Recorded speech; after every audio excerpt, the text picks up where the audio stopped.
Hi, today I thought I'd call this Repurposing and Finding Purpose. So, what inspired this was I was out for a walk with my husband this afternoon, and we live in an area that was really badly hit several years ago, probably 11, 12 years ago now, by significant earthquakes. So, we live in a little town called Kaiapoi, and Kaiapoi's done really well post earthquake in repurposing the land that was labelled red zone. Now, red zone means that you can't build on that land. It's too unstable and unsafe to do so. But in Kaiapoi, we have beautiful dog parks, fenced-off dog parks, one designated for small dogs, one for large dogs, so that everybody's safe. We have a food forest where people leave food for people, and fruit trees are growing, and just some green spaces where they've created parks and picnic benches and planting natives and all that sort of thing.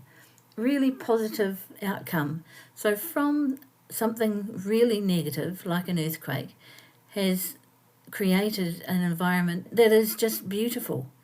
It is a lovely setting, and it is an example of what can come out of something that could be assessed as a negative thing, which of course an earthquake is a negative thing, but finding a way to repurpose it, reuse it, and turn it into a positive. Now, I've taken some photos this afternoon, and I'll put them on my blog, of things that I've repurposed in my garden. I have an old sort of cane and metal pushchair that I have repurposed to plant things in.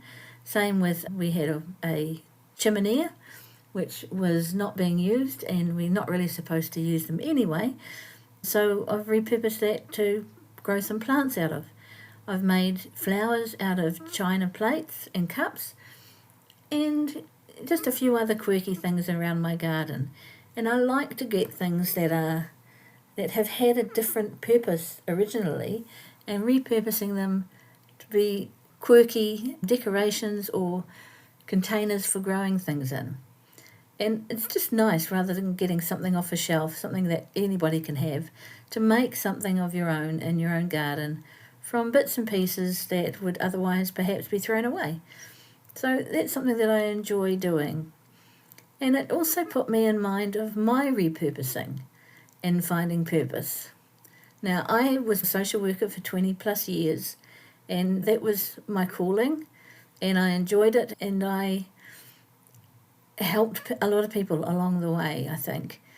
And sometimes you didn't necessarily feel that appreciated, but you felt that you were doing something useful all the same, in the main, and people usually responded positively to that. And that was my work life. But in my personal life, my husband and I have always been a tight unit.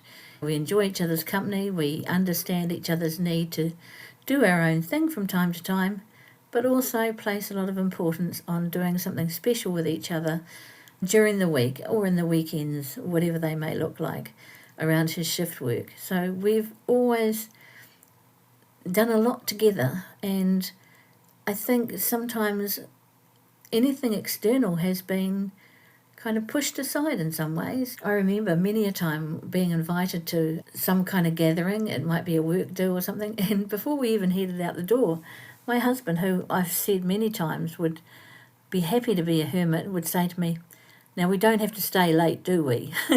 And I'd say to him, "Honey, we haven't even got there yet, and you may really enjoy yourself. Let's not look at it like, how soon can we escape? Let's look at it in the positive, and look at it as hopeful that we will actually have a good time and maybe not want to leave."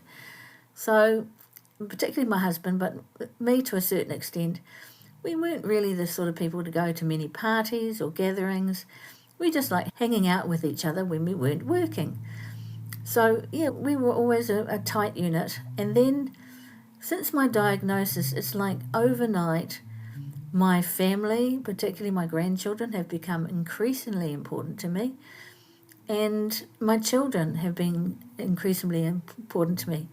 And not only my immediate family, but my cousin, who I'm really close to, and her dad, who I've become really close to in the last couple of years.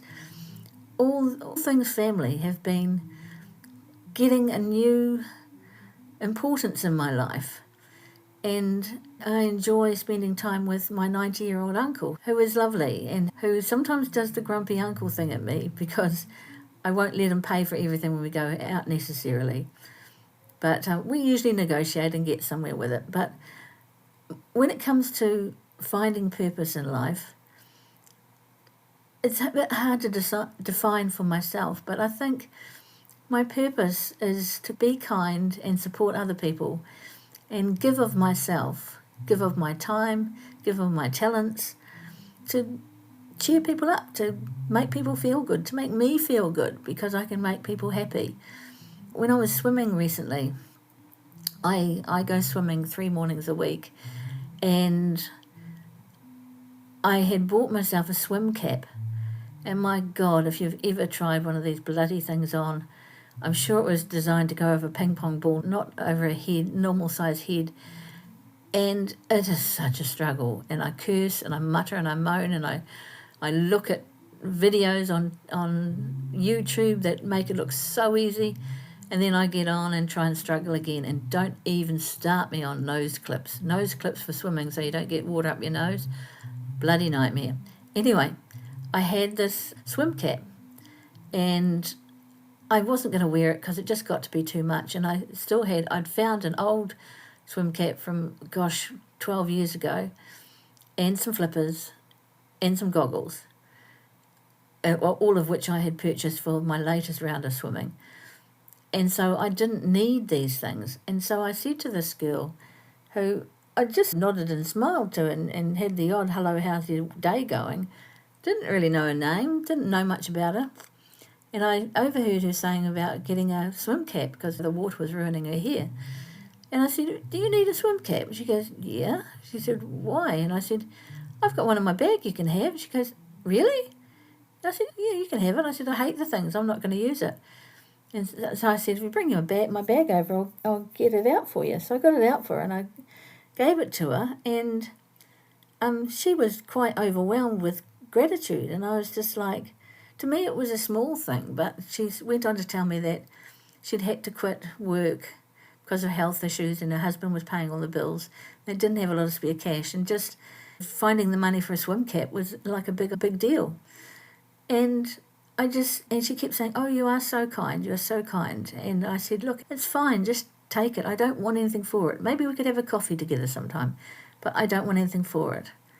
And just the way it made her so happy, a small thing like that, just felt good. And I think my way of looking at things is that I think my purpose, outside of social work, but just as being me, is to find ways to do things for other people in a small way. So I think for me it's important that I do something that benefits other people, not just myself.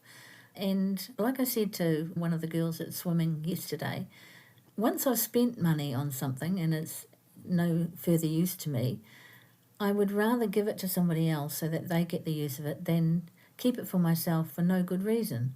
It's just going to be sitting in a cupboard or sitting in the garage or sitting in a shed. And I would really rather give it to somebody who's not doing so well and, could benefit from it. I had a whole lot of clothes that I used to wear when I went to work. And I used to love wearing dresses to work. It made me feel professional, made me feel good. And so I used to wear these beautiful dresses to work. And then they were hanging in my wardrobe, and I'm retired now. I've been retired for a couple of years, and I don't have a use for those dresses. So I gave them to one of the girls who said her daughter worked as a teacher, and she didn't have many good clothes and wanted to kind of up her image and be more professional. So I gave her a ton of clothes, and some of them, weren't cheap, but not that I couldn't do with money, all of us could do with money, but it was just, I didn't feel like I needed to get some money for these things because they were just, honestly, literally in a big suitcase under my bed, and I would never wear them again. Some of them are beautiful, and if I lost weight, maybe I could wear them, but I think it's more the fact that I don't have occasion to wear them so much anymore, and I would rather give them to somebody that does. So Parkinson's, my diagnosis has left me with a strong feeling that I need to think outside myself, that I need to do things that make me feel good, make others feel good, and are of benefit. I started doing my blog first, and I've done that now for nearly 6 years, and it was a way for me to make sense of this diagnosis, make sense of what I thought and felt about it, and send it somewhere. I literally, when I do my blog, when I do my podcast, my husband reads my blog, my husband listens to my podcast, and I'll say to him, "Did you enjoy the podcast today? Or did you enjoy the blog today?" And he'll go, "Yeah, it was really good." And I'd say to him, "What was it about?" And he goes, "I can't remember." and I'll go, "Neither can I." And honestly, once it is out of my head and it's written down or it's been recorded, it leaves my consciousness. And things that I might have mulled over for ages just go. They go on the blog, they go on the podcast, and I can just get on with life. Now, some have said that I focus too much. Some in my family have said that I focus too much on my Parkinson's by having these things. Far from it. I have a moment in a day where I might, and it's not every day, because, sometimes there's just not much to talk about, and that's life. But, I might have a moment in the day where I record something for 10, 15 minutes, or I write something for 10, 15 minutes, and that's my 10 or 15 minutes of focusing on Parkinson's. That's it. Once it's out on the recording, or once it's in writing on my blog, it's gone from my brain. It's no longer mulling around there, taking up brain space. I have a compromised brain. Let's clear out the stuff that we don't need to mull over. So it is so helpful to me. And I've always hoped that in doing my blog and doing my podcast, that I do good. That other people will look at my blog, will read it, or will listen to my podcast and go, "Yeah, she gets it. She's talking about stuff that I'm experiencing. It's not just me." So that has become more and more important to me. And it's one of the reasons why I do my new podcast, Parky's Patter, a chat about all things Parkinson's. I want to hear the voices of other people with Parkinson's. I want to give them voice. I want to give them the opportunity to say how things are for them. Because what I experience is what I experience. And what others experience is what others experience. Our experiences are our individual experiences of life. A life with Parkinson's.